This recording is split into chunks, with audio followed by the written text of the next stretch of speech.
자, 프로그램을 이제 로그인을 해서 전자세계에서 발급 전송 관련된 프로세스까지 진행을 해볼 텐데요. 프로그램 로그인은 저희가 3장까지 완료된 자료로 로그인을 할게요. 따라서 3003번으로 로그인 하시면 지금 저희가 회계 처리했던 7월 10일 거 거래들을 프로그램 속에 입력해 보면서 그리고 전자세계에서 발급 전송까지 가보는 걸 이제 마무리를 해볼게요. 저희가 메인 매출 전표 입력이라는 거를 이번 이야기 시간에 처음 들어가 보는데요. 지난 시간까지 이야기 나눠보신 일반 전표 입력은 부가가치세 신고와 관련이 없는 거래들을 입력할 때 사용하는 메뉴다라고 보시면 되겠고요. 저희는 부가가치세 국세청에 심부름하는 매출세액이 지금 100만 원이 있기 때문에 부가세 신고와의 의무와 연결되는 거래를 하기 때문에 메인 매출 전표 입력으로 들어가 주셔야 되고요. 지금 저희 거래 명세에서 날짜가 7월 10일로 되어 있는 거래였었죠. 잠시 한번 볼까요?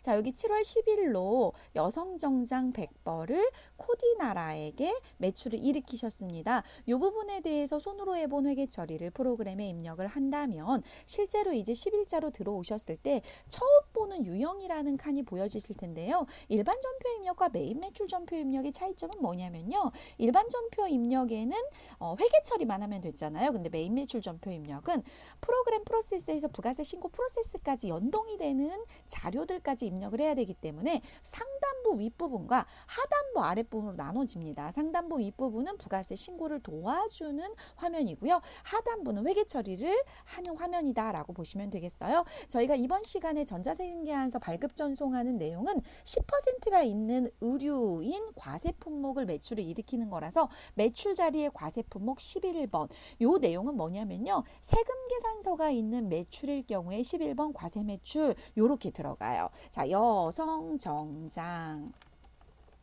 다음 이야기 시간에는 51번 과세 매입을 해볼 텐데 지금 11번 과세 매출을 입력하는 순간 상단부에 빨강 색깔 매출이라고 기록이 되어 있죠.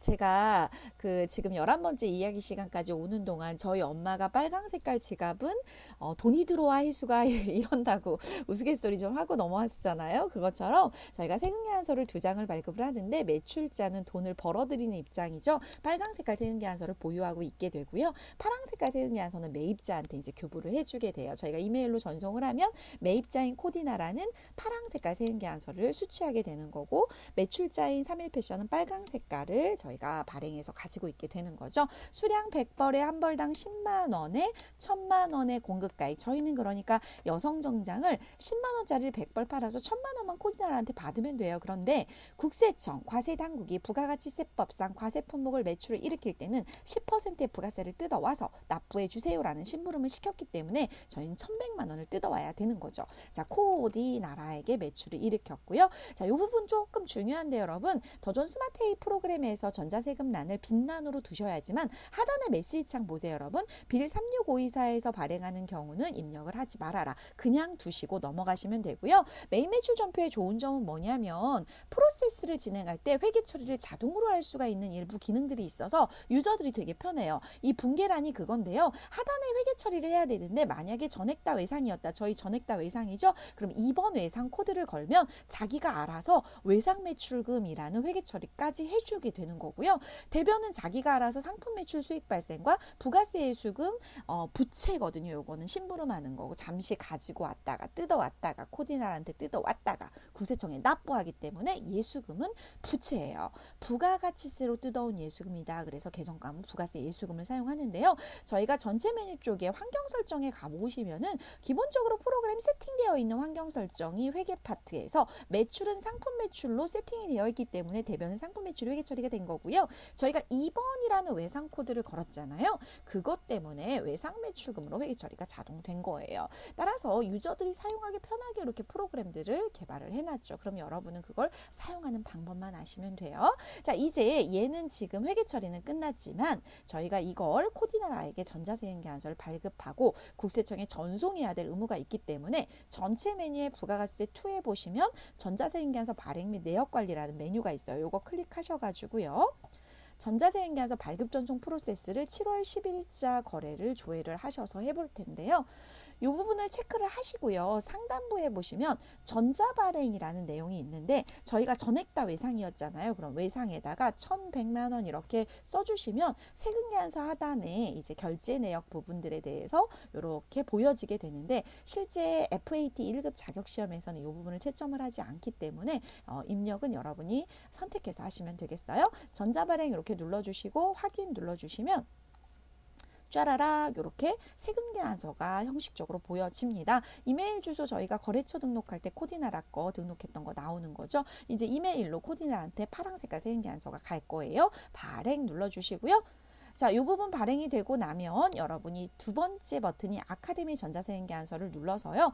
빌 3652사라고 하는 더전의 전자세금계산서 발급 프로세스, 전송 프로세스로 진입을 합니다. 로그인 눌러주시고요.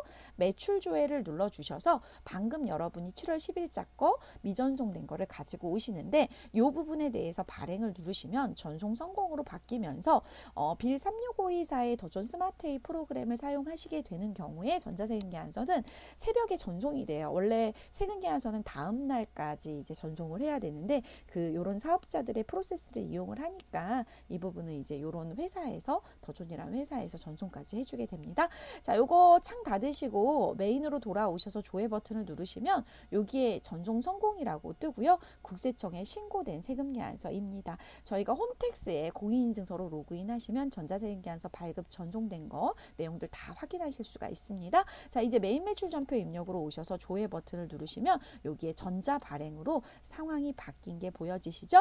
이렇게 해서 이번 시간에 이야기 나누신 부분은 전자세금계산서 발급 전송과 관련된 더존 스마트웨이 프로그램 입력을 해보셨는데요. 잠시 이제 정리 잠깐 해보시면 여러분 저희가 이번 시간에 공부하신 게 11번째 이야기 내용이네요. 전자세금계산서 발급 전송 이야기 좀 해봤고요. 정리 조금 하시면 빌 36524라는 더존 프로세스를 이용해서 전자세금계산서 발급 전송하실 때 메인 매출 전표 입력하시고 빈란으로 전자세금란을 두셨고요. 전자세금계산서 발행 및 내역관리라는 메뉴에 들어가셔가지고 저희가 전자발행 버튼을 먼저 눌러서 전자발행 하신 다음에 전자세금계산서 전송 버튼 아카데미 전자세금계산서에 가셔가지고 전송 완성된 걸 보셨어요. 다시 메인 매출 전표에 오니까 빈란으로 입력되어 있던 전자세금란이 전자발행으로 바뀌어 있는 걸 확인하셨어요. 그러면 이렇게 마무리가 다 됐고요. 여러분 저희가 만약에 더존 스마트웨이 프로그램이 아니라 국세청이라든지 다른 프로세스를 이용해서 세금계산서를 발급한 경우라면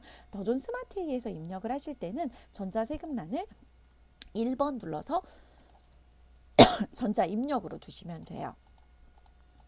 자, 그런데 저희가 거의 대부분 저하고 이야기 나누면서 공부할 때는 더존 스마트웨이 프로그램으로 하실 거기 때문에 1번 프로세스에 해당하는 요 내용 정도를 저희가 숙지하고 계시면 되겠어요. 자, 김혜숙의 ICAN FAT 1급 12번째 이야기 시간에 부가가치세에 살짝 이제 발을 담그셔서 진입을 하셨고요. 전자세금계산서 발급 전송 조금 어려우실 수 있겠지만 그냥 따라하는 데 의의를 두시고 가시면 되겠어요. 자, 이 다음 시간 이야기 시간에는 또 한 번 전자세금계산서 관련된 이야기라든지 그리고 매입 쪽 세금계산서 이야기라든지 해서 부가가치세 신고하고 연결되는 이야기를 계속적으로 만나보실 거예요. 여러분 느낌 좀 궁금한데요. 어떠세요? 이렇게 꾸준히 저하고 이야기 나누면서 오시기 되게 쉽지 않거든요. 근데 여기까지 오셨다는 거는 이미 회계의 매력에 조금씩 빠져들고 있는 거예요. 계속 말씀드리지만 회계는 단숨에 단거리 100m 달기가 아니에요. 마라톤을 완주한다라는 마음으로 옆에 있는 친구가 먼저 앞서 가든 나보다 조금 뒤처지는 사람이 있든 그분들은 신경 쓰지 마시고 나의 어제와 나의 오늘이 한 발짝이라도 회계에 다가갔다면 의미가 있어요. 오늘 요 강의 다 이제 들으시면서 나는 부가가치세라는 걸 지금 처음 들었는데 거기에 발을 담그신 거면 그게 또 의미가 있는 거죠. 여러분의 하루하루 이렇게 성숙되는 회계랑 세무 실력에 자부심을 느끼시면서 계속해서 저와 이야기를 채워 나가신다면 분명히 어느 순간 여러분 손안에 FAT 1급이 주어져 있을 것입니다. 자, 여기에서 11번째 전자세금계산서 발급 및 전송 이야기 마무리하도록 하겠습니다. 강의 들으시느라고 고생 많으셨습니다.